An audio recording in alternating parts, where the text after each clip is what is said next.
Hello, my beautiful Feydlings, and welcome to my head. This is the best kind of like representation of what the inner world looks like to me. Um, this is where I kind of hang out the most. I mean, I had my fair share of adventuring and trying to figure out what was what and everything, but I don't know what the fuck I'm saying. Sorry. Leave it to everybody suddenly listening and wanting a piece of this cake. I was so excited to do this earlier, and now my brain is like fuzz because I guess this is going to be a little more personal than the other video that I made. Or, well, I don't know. Everything is personal on this account, especially, just based off what the book is and everything with Fade. Like, I've literally just put my diary out there for the world, essentially, so fuck it. Um, I made notes and they're sitting in front of me. I swear, I promise. I have pointers that are here to guide me because I kind of felt that this was going to happen. Um, anyway, so let's just start with a trigger warning. Um, since we're here in my head, symbolically on the screen and kind of in reality for me. Um, sorry, I don't know what the fuck I'm saying right now. I don't think I'm completely me right now. Oh,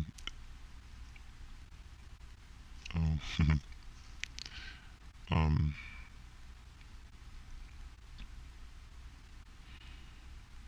fuck. Oh, no. Yes, trigger warning, but also there might be just random noises in the background going on simply because my roommates and people coming in and out of the house, and just a lot of stuff going on, and my dog coughing in the background as well. So there's just a lot, and cards on the table that are really distracting. What even am I doing? Okay. Sorry, I need to just focus. Okay, let's just start over. That was such a waste of like however many minutes that was. Okay, so here we are in my inner world. Welcome, hello. It's very dreary looking, but also kind of low key peaceful. A lot like Fade itself. Go figure. Um, I already covered that there might be some noises going on in the background. That's fine. And then trigger warning, of course, just because we are just delving into the mind of Darkly, so you never know what you're gonna get. um, but let's just start with how the fuck I even got here. So, a lot has happened since the last video, and just since the last time I was even online. I know I've kind of ghosted you guys, and I really apologize for that. There's just so much stuff going on between moving from Utah and coming down here to Texas, and just, going through breakups, which was really for the best and probably the most amazing thing to happen to me and us. Like how I stuttered over me because everyone's like, "Hello, we're also here." What the fuck? Um, and just I want to say that I've been working on book stuff, but I really haven't. I know I'm supposed to be writing a prequel. I've what I've done is I've collected a lot of information for it and a lot of ideas and just a lot of stuff, and nothing has been pieced together, or and it's turned into something that's become really overwhelming. I know I'll get it out eventually, but like right now, I just need to step back and reevaluate. That said, things are better. Even though the book stuff is a little overwhelming at the moment and just hard. Everything else is really good. So we'll get into more of how this is affecting everybody else in just a moment.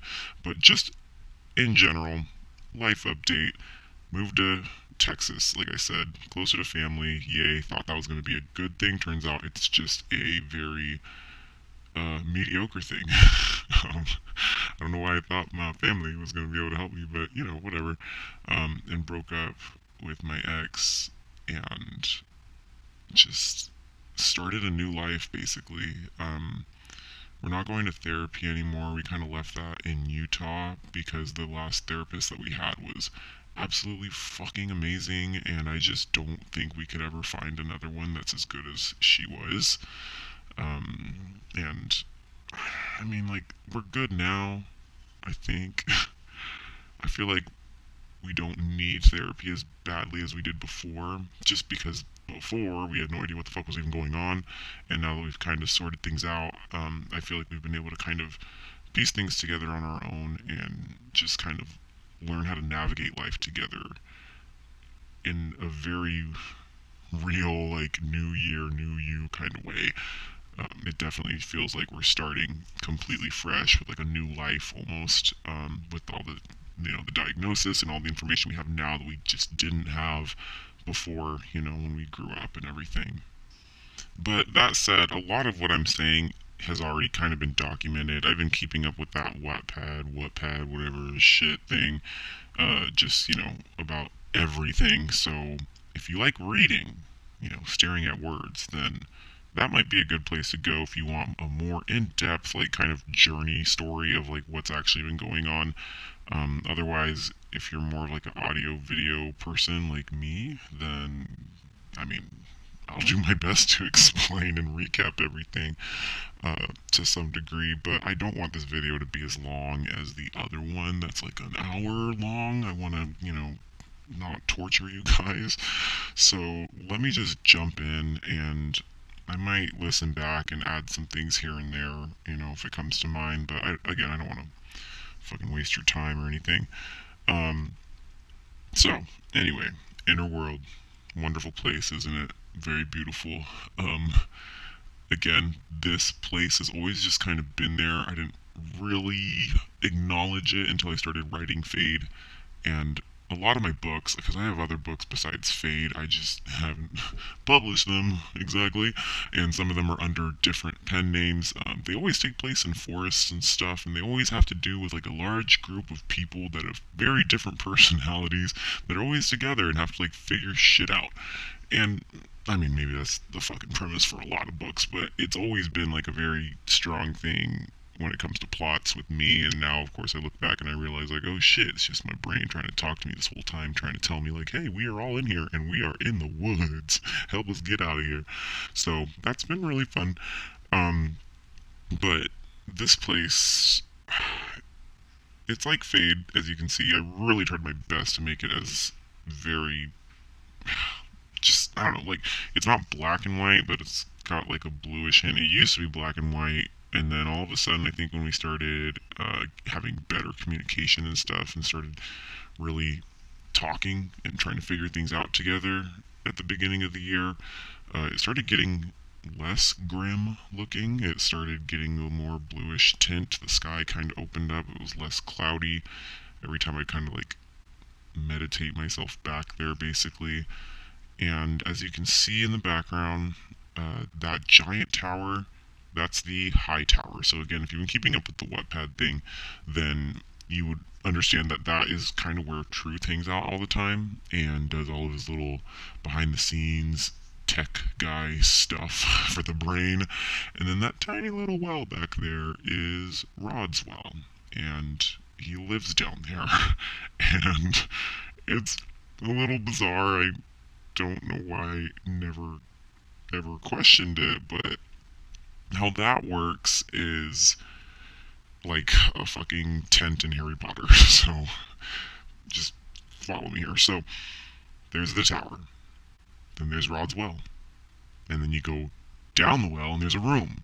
And when you go into that room, it's like a giant space with a window and everything, and it just, at least how it used to look, it just doesn't make sense physically. Like, with how shit's supposed to work. Like, if you're underground, like, obviously there's not going to be any windows with like natural light coming out, but when you go in there, his first room looked like this, which looked almost exactly like my bedroom in Utah.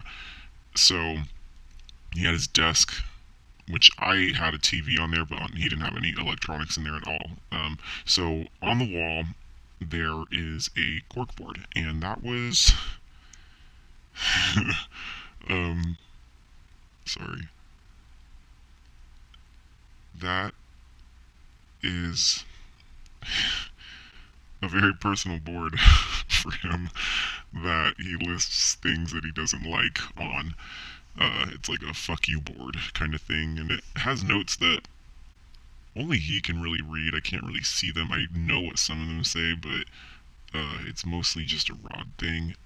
And there, of course, as you can see, the window, which doesn't make any sense being underground, but if you look out the window, you could see outside, despite being completely underground. So that was really cool. But recently, ever since we moved, I knew there were some things going down in the inner world that I didn't want to actually come to terms with, I guess you could say. So I didn't go back there as much as I used to. And like I stopped exploring it more just because I was kind of like, fuck, like shit's changing. I'm not changing it. And just not having that control and realizing that the inside of your brain stuff is just doing its own shit is kind of scary because you're just like, great, now what? So, but I finally got the courage to go back in again and found out that Rod had completely changed his room.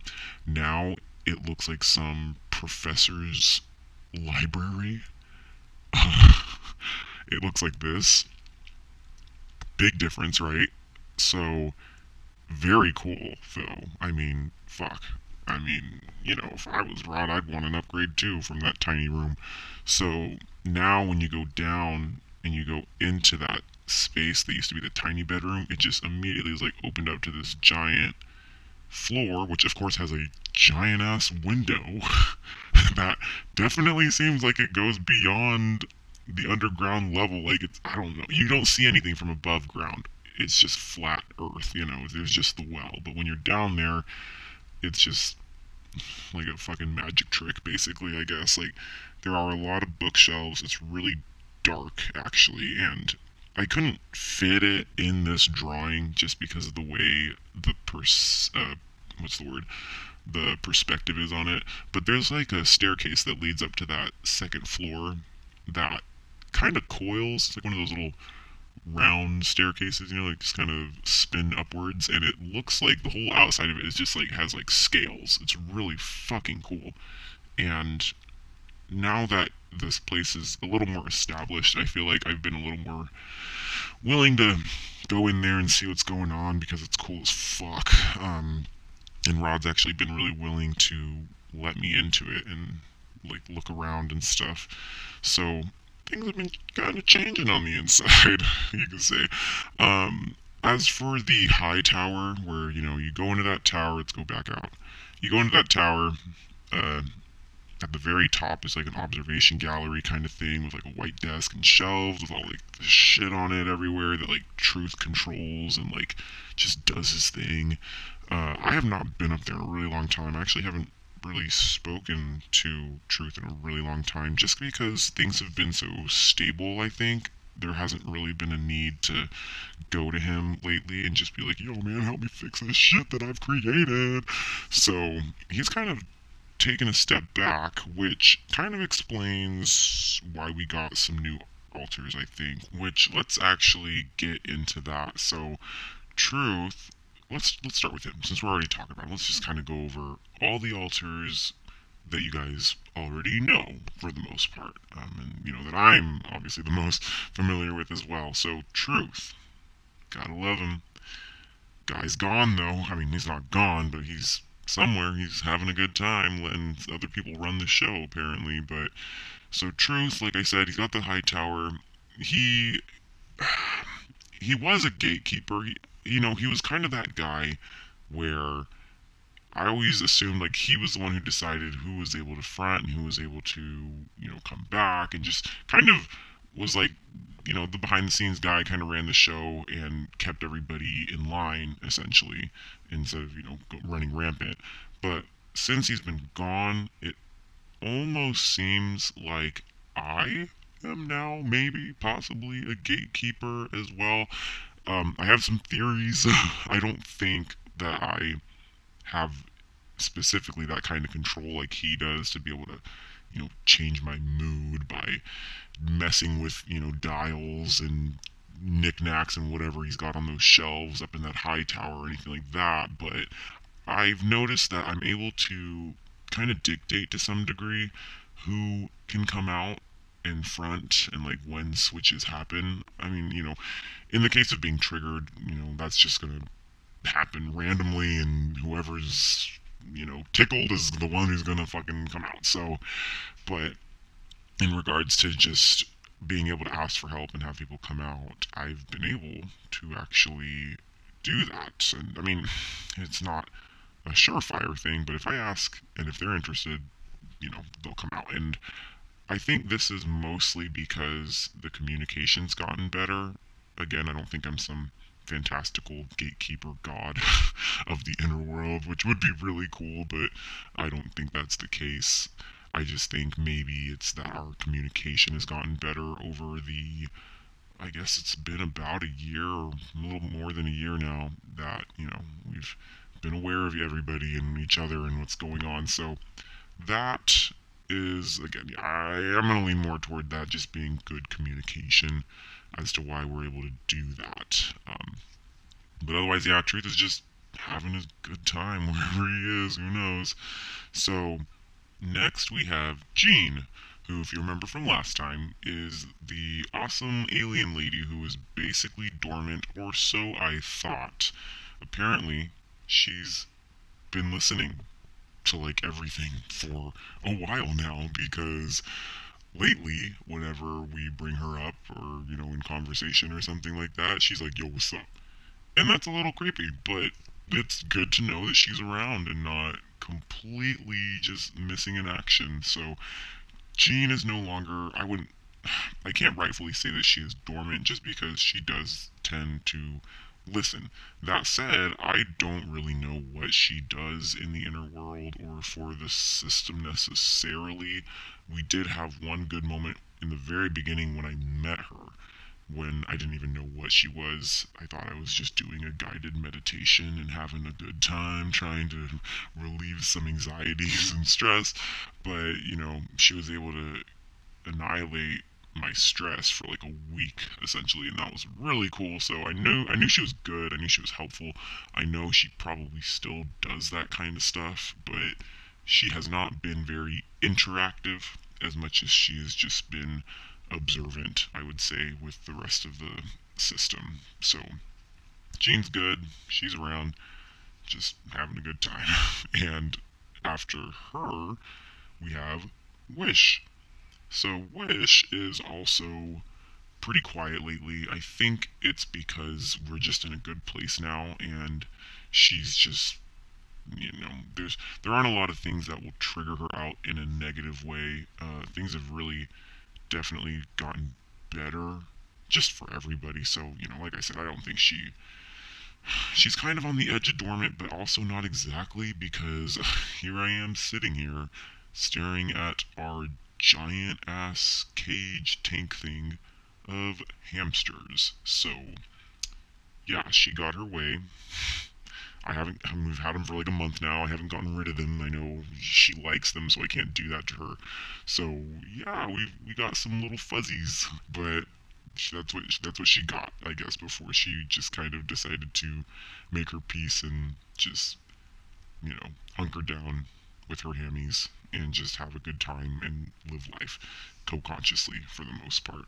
So wishes quiet. Like I said, that's really the only best way to explain things. And as far as I know, I don't think she's got any, you know, beef going on or issues that need to come up. So, wish is wish, and we wish her well. She's, doing a good thing here, I guess, with the animals. Even though we initially downsized our zoo, she keeps adding to it. But like I said, that's fine. We can deal with it. And then we have Roderick, which I guess I'm not allowed to talk about him today, which is fine. It's been a long day. I get it, man. Um, okay. We'll just fuck. I'm Sorry.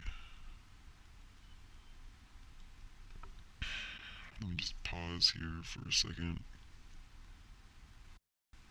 Okay, welcome back to heavy breathing with Darkly, because that's what this entire thing always is, I feel like. And I really deeply apologize, but sometimes when you get a little dissociated, all you can do is breathe, and that's the best you can do. So, my apologies for breathing into the mic like I'm high or something. I promise that's not the case. So, I guess we're gonna skip Rod again. That's fine. We already got into like how his room looks and how things have been going, so that's enough for that. Let's just dive in with Sullivan. So, I'm actually really excited to talk about Sully because he has been kind of interesting lately and very active. So in the past, he would never come out for anything.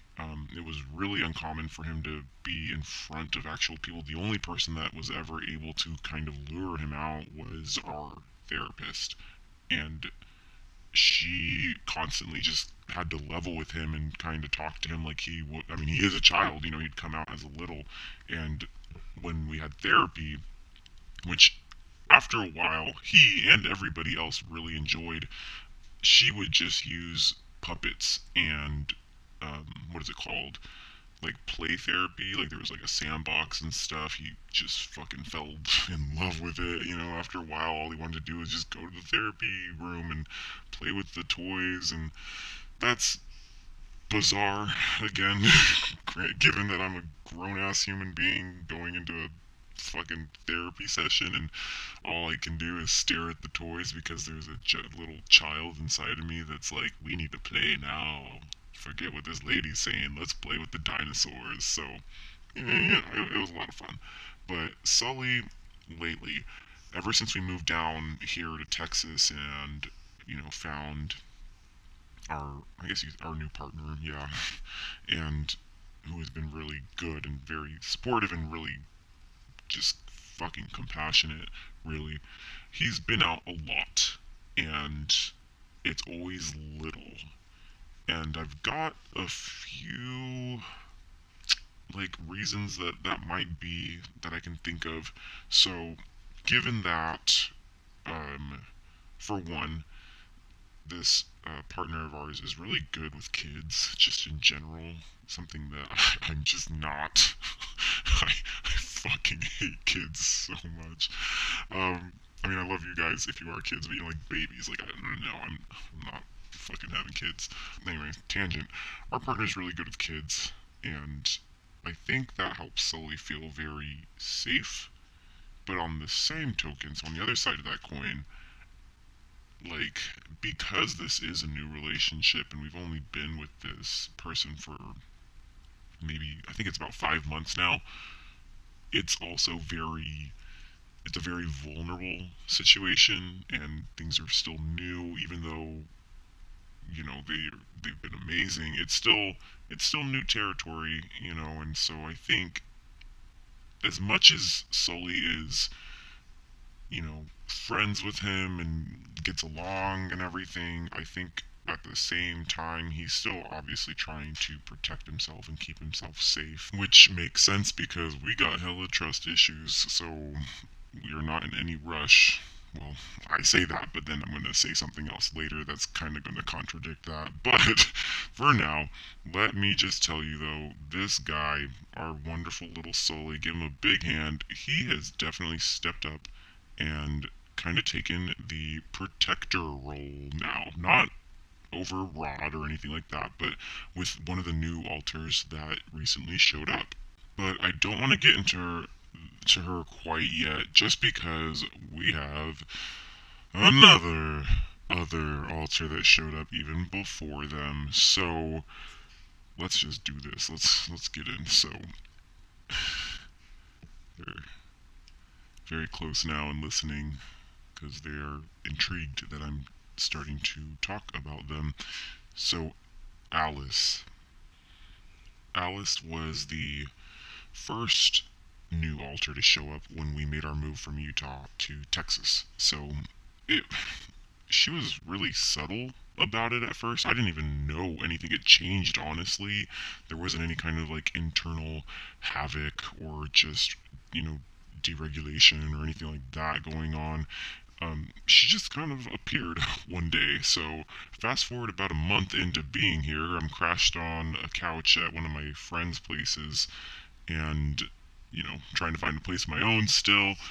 And, I mean, we'd been kind of talking to people at the time, just putting ourselves out there and just getting a feel for what Dallas had to offer when it came to the romantic scene.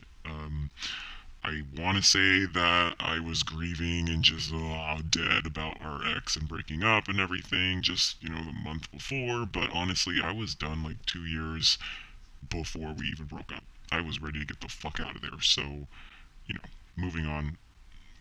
I'd moved on a long time ago, so if he wanted me to grieve, he should have given me something to grieve for, is what I like to say. So, anyway, sit on the couch, hanging out, trying to get a head count essentially with the alters and just trying to figure out, like, okay, like, are you guys okay with me, um, you know, meeting new people? Like, how's everybody feeling? Like, what's going on? And overall, everybody was just fine with it. They didn't really care. I wasn't.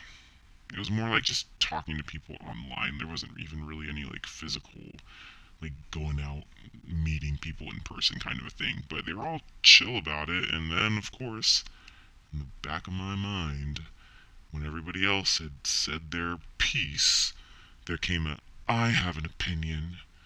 And I was like, fuck, no, no, you don't. Who the fuck do you think you are? And they're like, oh, I'm Alice. And I was like, no, the fuck you aren't. Whoever you are, sit down, shut up, and don't talk. You're not real. This isn't happening. We're good with what we have already. So, bye. You know, the typical approach I have to new alters. So, I tried to shut her down. That didn't work. So eventually I told her, well, if you're real, if you're this Alice being, then prove it. Fucking prove it. Show me. Do something. And I guess she took that as a challenge accepted because fast forward again, about a week, I have the strongest, most unquenchable, just fucking desire to watch Twilight. Yeah, the vampire movie that we all hate and love, but mostly hate. Yeah, Twilight. Basically, I just need to watch it or I'm going to die. That was the consensus. So I turned it on, started watching it, and of course, lo and behold, out of the history of cinematic characters, of all the names, here comes Alice, the fucking vampire. Out of all the names that there could have been, that was what she chose to kind of prove to me that she was there. And it worked, and I was convinced, and now she's here forever. But it's okay because turns out, well, let's kind of backtrack a little bit. When she showed up, she looked like this at first. Just this weird undead Sailor Moon looking blue chick with pink and silver hair. Pretty cool. Really weird, but like, I mean, alters, man, what the fuck, right? So, I didn't decide to make her look like this, it's just how she came, and she had an accent, she was British, and that's just the way she was. But, turned out, all she did and wanted to do was clean and cook and just take care of everybody. Which leads me to my other point of why I'm pretty sure Truth was like, you know what, guys, you're fine. I'm gonna just leave this bitch here and she gonna take care of everything. Bye. And just, I mean, not ditched us, but definitely just left us, but in good hands because now we have Alice and she's just taking care of shit and getting shit done. And she couldn't have come at a better time. So I kind of feel like she existed. I mean, they're always there in the back. Whether they come out or not is up to them. But I feel like her and Truth were kind of in cahoots. I'm fucking almost for certain that he knew about her before I did. Like, he was just like, you know what, I got this really cool chick on deck. I'm gonna send her out because I'm tired of y'all's bullshit. Bye. And just, shout her out into the inner world for us to be saved, essentially. So, again, I'm pretty sure they were in cahoots. They knew what was going on, and she was more than happy to help. And she came at a really good time because once I finally found my own place and just started getting into stupid shit, um, I don't think I even need to put a trigger warning for this because I'm just not really going to get into it in depth, really. But I did something really, really dumb. Just really stupid. Like, just meaningless. Just so dumb. And afterwards, I felt so bad. All I remember is and this again, this was like the first real like interaction we had in the beginning. Even though she was cool and seemed to be like making us want to cook more and do like self-care kind of things, we weren't exactly on the best of terms just because we didn't really trust her. We didn't know what she was about. But this night kind of changed everything. So she came out and she just like immediately took over and was just like, you need to get in the shower, you need to take a bath or whatever, like you need to get cleaned off, you need to eat something, you need to drink some water, like I'm gonna take care of you, everything's gonna be okay. And she even asked me like, do you wanna throw up, like will that help you, like, and I was like, fuck no, no, no, no, no, no, I'm good, like please don't. And she listened and she was considerate and was like, okay, okay, like we'll just do everything else, like you'll be okay. And and she just fucking made everything better.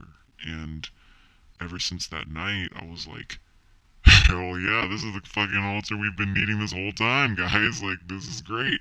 So we've been on really good terms, and she's actually met in person, like fronted in the body, a couple of our friends. She's met one of our friends on the East Coast, and she has personally spoken to our partner as well, which was kind of weird. she they were probably talking for like 30 minutes, and they were laying in bed, and I don't think he looked us in the eye once. And she just had our hand wrapped around his throat for the entire conversation, and I don't know why.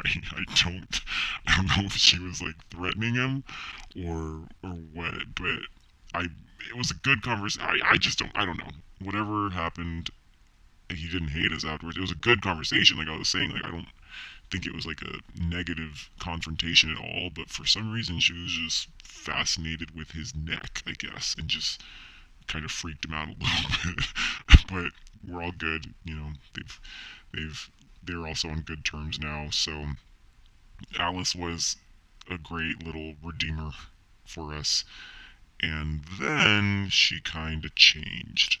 So this is where you see weird punk, green haired rocker Alice. And the reason I said on the description, like, caretaker slash subsystem, maybe, because I am not 100% sure if she is two different people or if this badass version of her is actually an alter of her own that she, I guess, like manifested in order to handle this next part of our life that was a little questionable, I guess you could say. So, we had a job when we moved.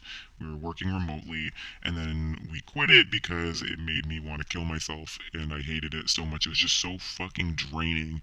And I decided to pursue a rather just not great career path. I mean, it sounds like really fucking sketchy, but I promise I wasn't doing like anything super illegal or anything like that. But it just wasn't the the best thing. But you know, whatever. We did it. So we started this new job, you could say, and that's when she changed. And whenever we would do this side hustle of sorts, she would turn into this badass looking get shit done girl, and Rod would also come out and kind of tag team with her to just get shit done and keep me out of it.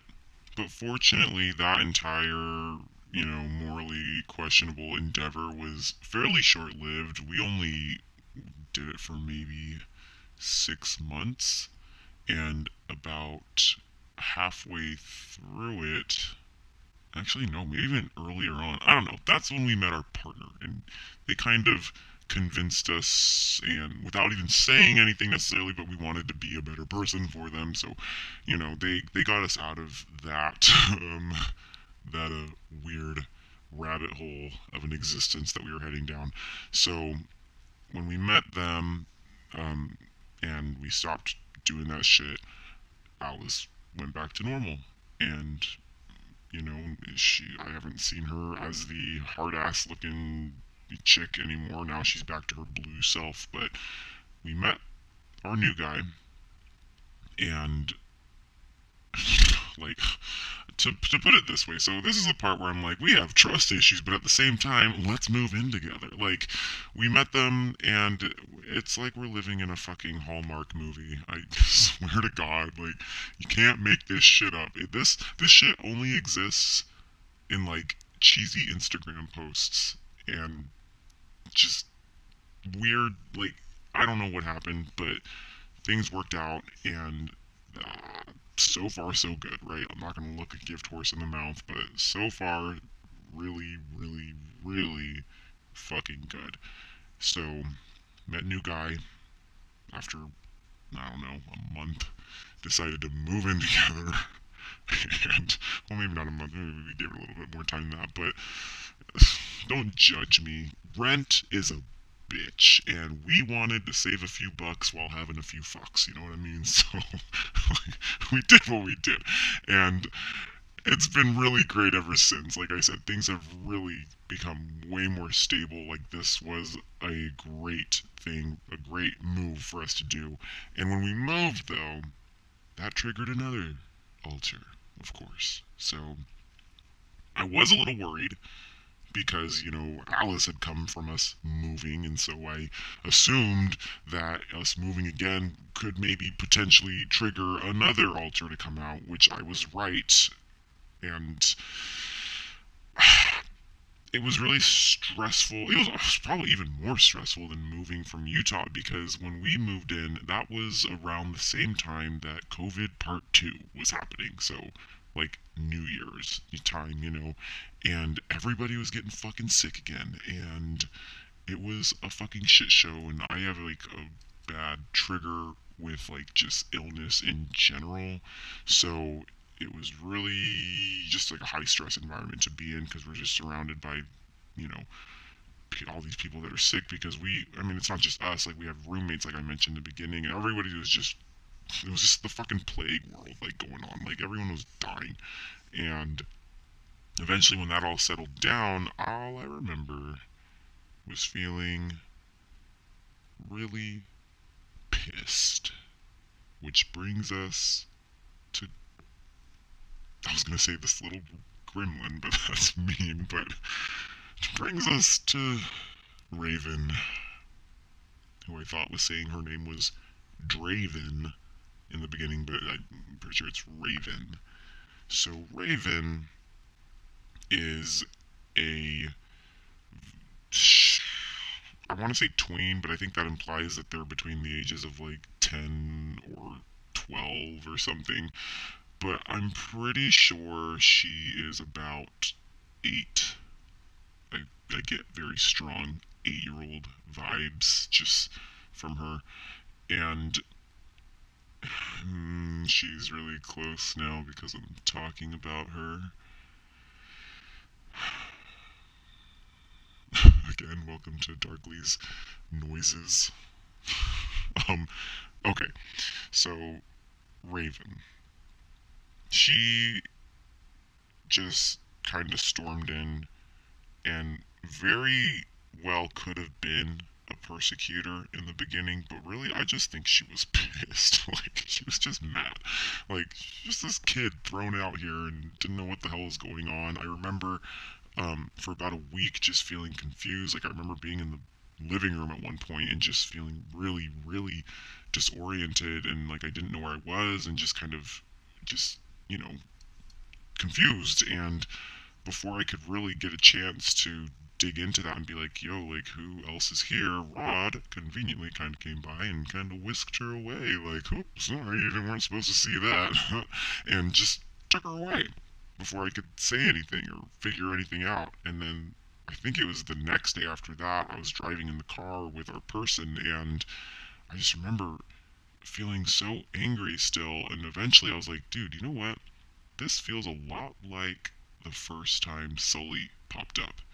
And, he was just so confused and angry and, like, didn't know what his purpose was or, like, what was going on. And from the back of my head, there came a, that's exactly what I'm feeling right now kind of a voice. So that answered that. And instantly I was like, oh fuck. Because here we go again. And I was like, is someone else there? Just kind of like, oh shit, like who else is here? And I just kept getting like Raven, Raven, Raven, Raven, Raven over and over again. And that's why I thought at first she was saying Draven.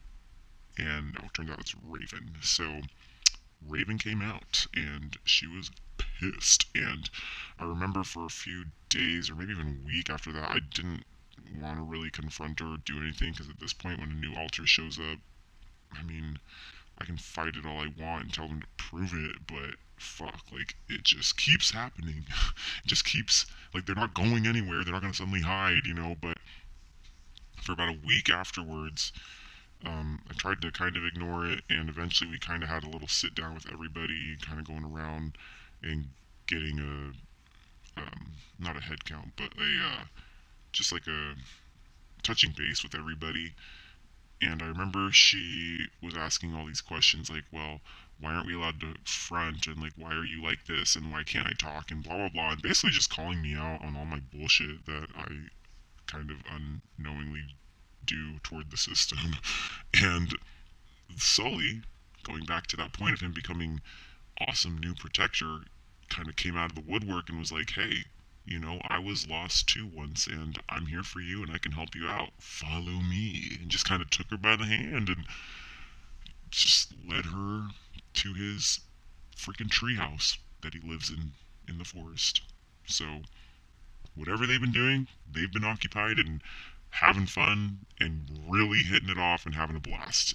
Pretty sure all they do is just play and draw pictures in that treehouse of his, which is adorable.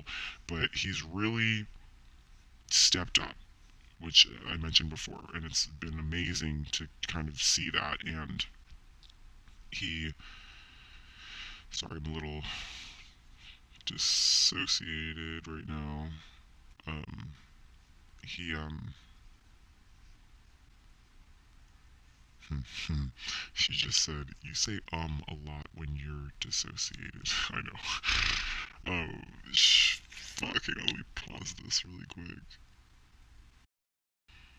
So, like I was saying, Sully kind of took her under his wing and took a lot of that weight and responsibility from me having to kind of help this new altar integrate to this new world, and just get, set up camp essentially. So he just, I'm so grateful for him. Like, he just took charge, and I have not really had to deal with her since. We have, every now and then I check in and she's doing fine and fitting in well, and it's going well. She's really curious. I noticed a lot of moments, like especially at work now, because now I'm working like in an office again.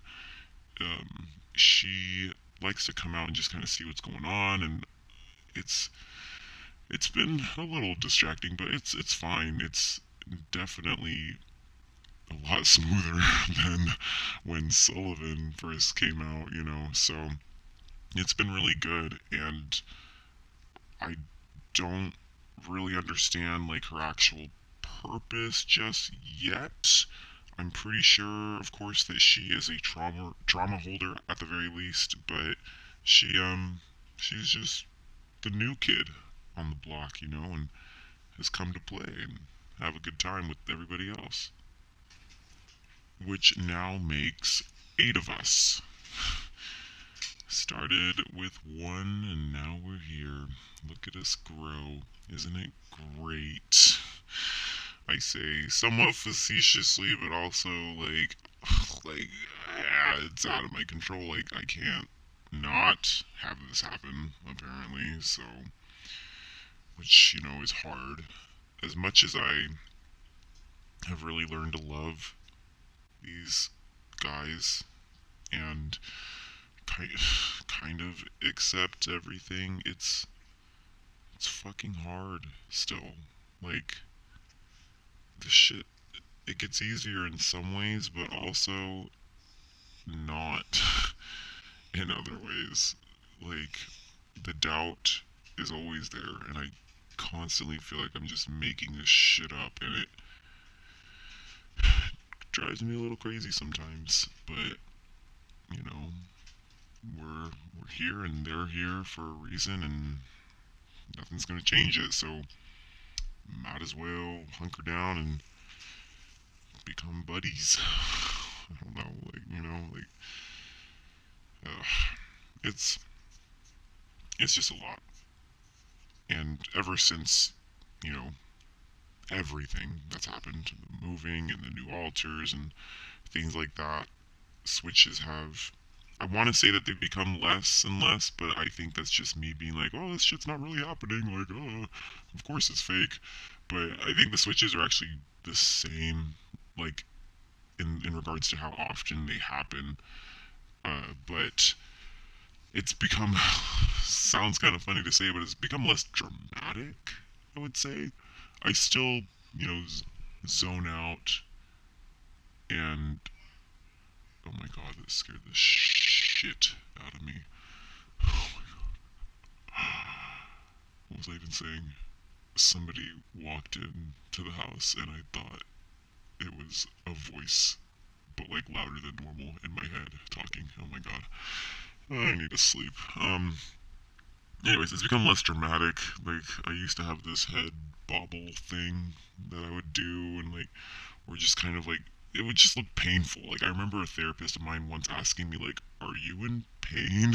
Are you okay? Like, after I would switch, just because it looked so weird and almost like I was having a little mini seizure almost. But, yeah, it's gotten less dramatic. Most of the time now, it's really seamless and it's almost like, it's just really smooth. It feels like my brain is literally twisting, you know? But on the inside it feels weird and strenuous, but on the outside I don't think a lot of people notice.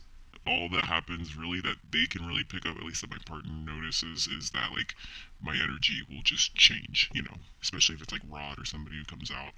But other than that, it's we're getting better. Like, it's getting more manageable, even though it's not really changing in regards to how often it happens, which, you know, it is what it is. But it's also good to have somebody there for you, for us, who is so accepting and just okay with it.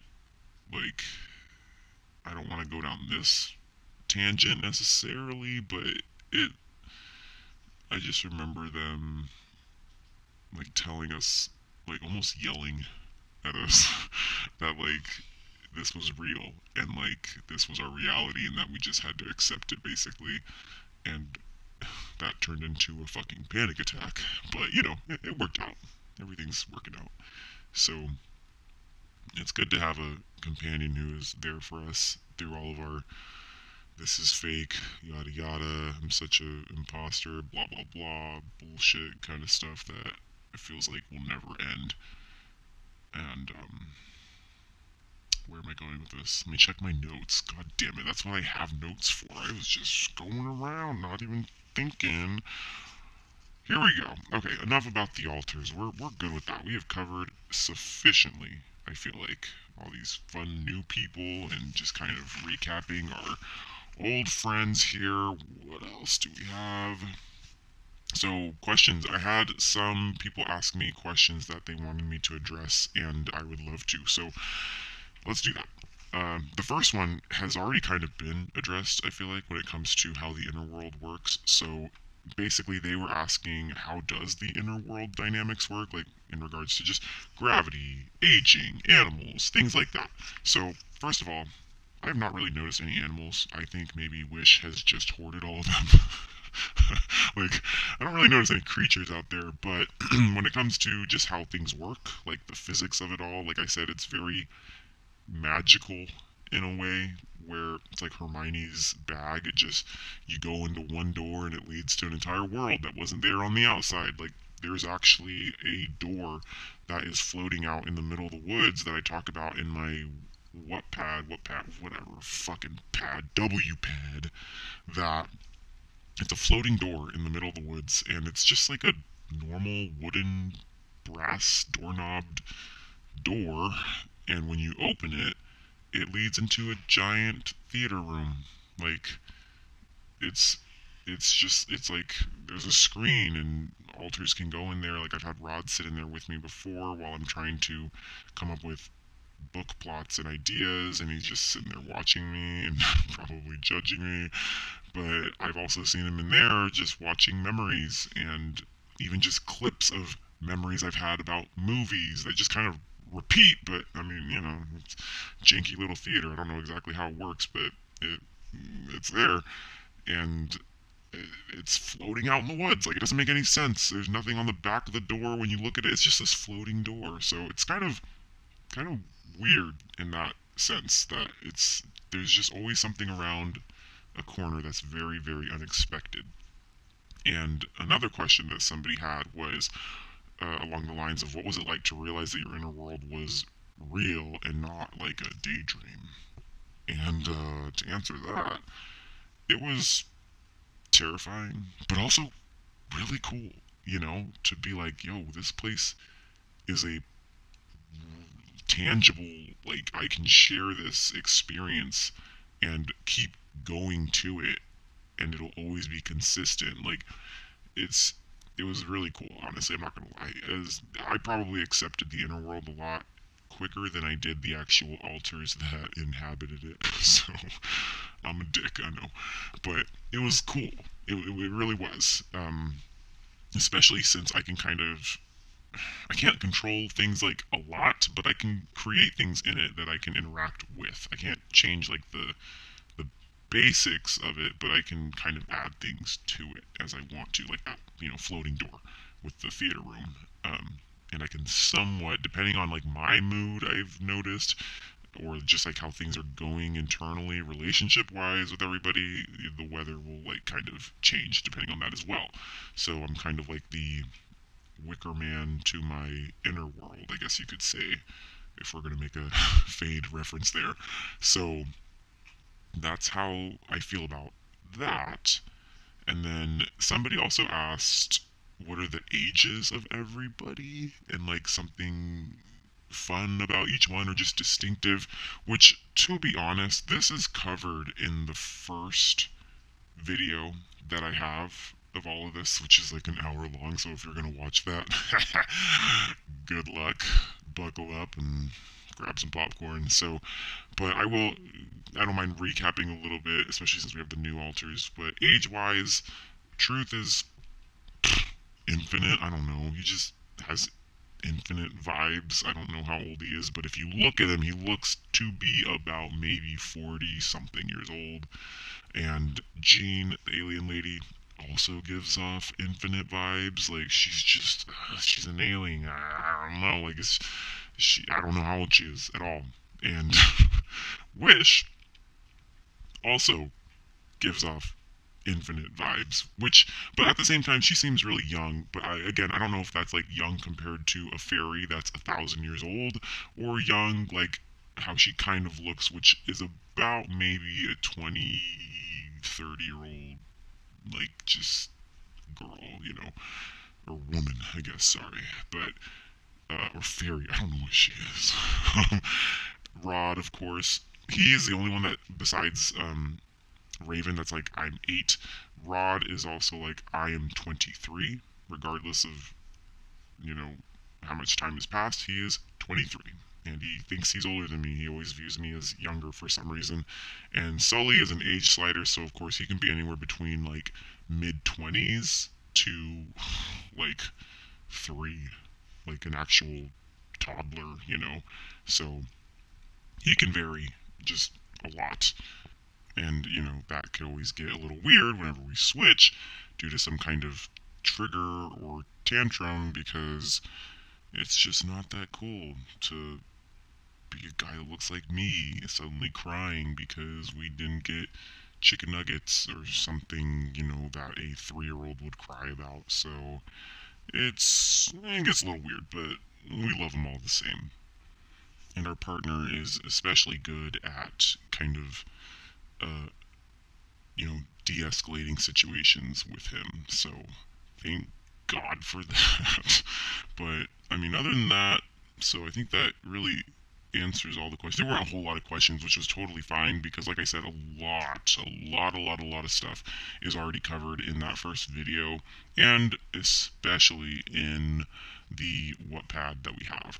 So if you're more into getting a right, not more into, if you're wanting a more in-depth look at what's been going on, almost, I'm not that consistent, but like almost a day-to-day kind of thing, just like how life is for us. We do have like a system journal kind of a thing that we've been keeping really consistently. So if you ever wanted to check that out, I do recommend it, just because you're going to get a lot of stuff faster and just more, um, not like a live stream obviously, but just, you know, I don't make these videos very often, and they're more like just giant lumps of information all at once. So if you're just wanting a more palatable and just shorter version of what's going on as it's going on, then yeah, I do recommend following our public diary. I mean, you know, obviously we're comfortable enough to put what we want to put out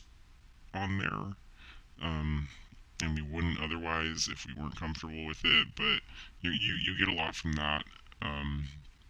But other than that, let's see. All the notes are taken care of. I feel like I'm forgetting something, and it's killing me. But honestly, this video is so fucking long. I'm so sorry, guys. I try my best to keep them short, but I'm a rambler. That's what I do. I just go off on friggin' stories and shit. So I apologize, and I'm also really bad at goodbyes, so I'm just gonna try and keep it short and sweet and say that I love you guys so fucking much, and I appreciate you and all the love and support that you've sent our way through this entire journey of being a shitty author. Like, you guys have just been there since the beginning, and we haven't put anything out, and I feel so bad. We're just the worst author on the planet, and you're still here, and that means a lot to me and to us a lot. You know, like, it just I don't know what I'd do without you guys. Seriously, like, I don't want to get all sappy and shit, but I really do love you guys a lot, and I'm proud of everything you guys have overcome and are going through that you guys tell me about. And I just, I'm really happy that you guys are here in my life, and I hope, you know, that it kind of stays that way, honestly. But that said, if you have any questions at all, or just anything, like, drop a comment. I love to answer you guys and just kind of chat and everything. So hit us up whenever, and have a, I was about to say have a good night. It's nighttime right now, but you know, have a good one. We'll talk again soon, hopefully, and yeah, I'm so fucking bad at this. Okay, I love you guys. Bye.